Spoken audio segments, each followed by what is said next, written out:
way they did exist. They're not just slotting him into Olaf's positions. They're giving, and I don't know what the four are doing for your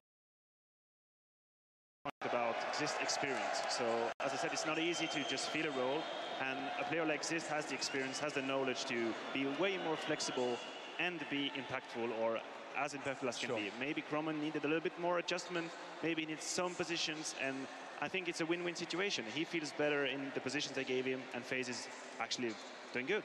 Yeah, no, I think it's an intriguing one. Yeah, well, there's just like a couple of stats with him in this team, right? He's had 11 opening kills, and they've won 100% of the rounds where he's had an opening kill. So that's a pretty good stat. But when they've played, you know, I think it's like 69 rounds of Counter-Strike, and they've only lost 25.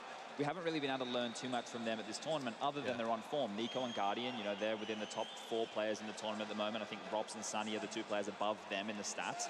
So the fact of the matter is those are 2 big dogs we need to continue playing well. And then Rain can show up and do some absolutely influential plays like we saw in Mirage earlier in the tournament. No doubt. But when we focus on their opponents, Liquid, I mean, going up against them, there is a fair share of firepower. But the general consensus is very intriguing. We do all focus on the fact that Liquid aren't operating at full capacity. We've seen what they're capable of in the server throughout this tournament. And indeed, some of the individuals have their moments. But every analyst I speak to, every player says that when Liquid are at their best, they could be one of the best teams in the world. My question is, why is that not a more common occurrence? I think a mentality thing plays a big issue for these guys, especially in these matchups. They're going up against the likes of Big and Mousesports with a stand-in. Sure, Mousesports with Oscar, that's a massive threat. That's a top 5 team in the world for sure. The problem is, I think for these Liquid